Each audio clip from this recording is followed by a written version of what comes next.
Hello, I'm Tara Bachland, and you're listening to the Weight Free Wellness Podcast. This is episode 38, 5 Ways to Avoid Overeating During the Holidays.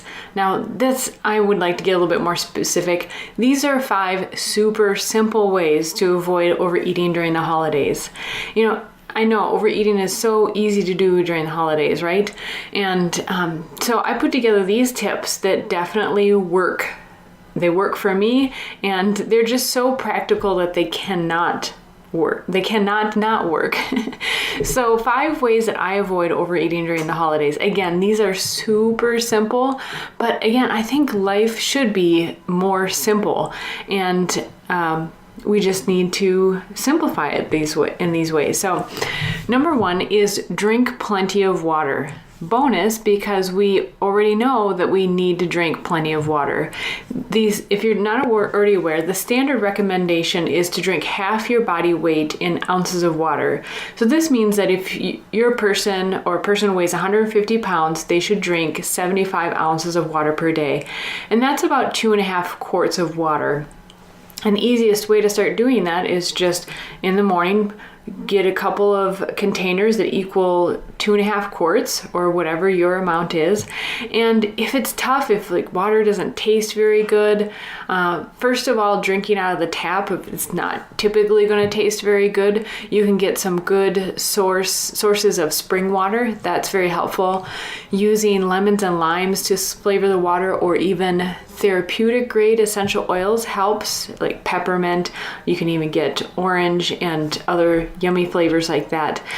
And I know a lot of people worry about, if I drink more water, then I have to go to the bathroom more. And that's really not convenient at work, for example. So there are a couple ways you can look at it. First of all, if you need to avoid that, just drink your water more in spurts. So drink a couple big glasses at a time, and then your trips to the bathroom will be a little bit more predictable. Just don't do that right before you're going to eat a meal, because you're going to dilute your stomach acids. The other thing is, look at it as a bonus. And we all know these days, we've heard that sitting at your desk all day is not a healthy thing to do. So if you're drinking plenty of water, think of that reminder to go to the bathroom is actually a reminder to get up and walk around, and that can be very helpful as well. And the reason I suggest drinking plenty of water is that, especially when we're not accustomed to drinking much water, we can mistake the feeling of hunger for what is actually thirst. And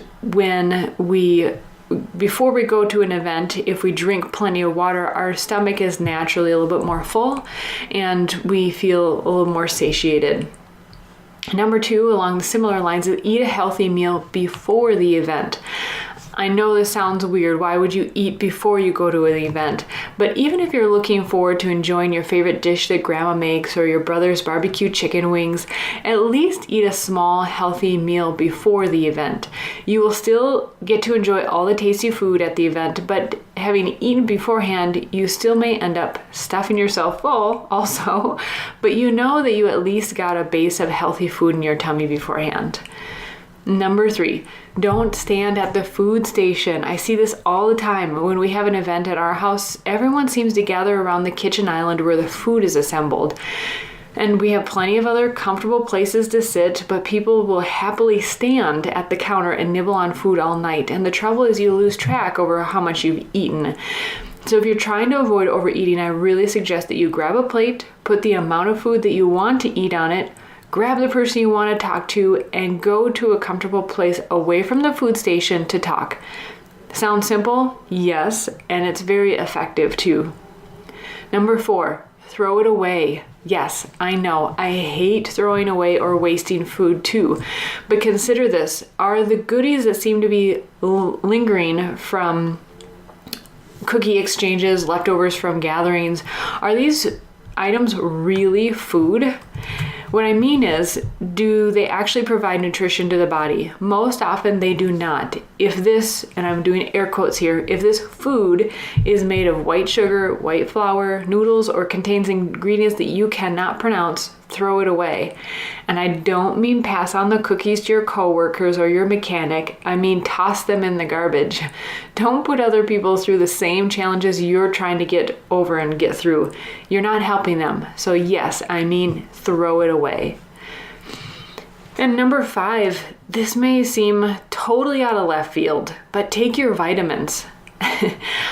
Why did this one make the list? Well, sometimes we get food cravings, even the ones when we crave foods that are not so good for us because we're nutritionally deprived.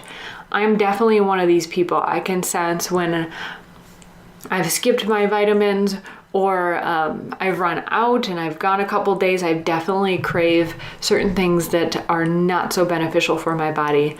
So if you're not sure if your vitamins are providing enough of what you need, I suggest you contact a functional medicine practitioner.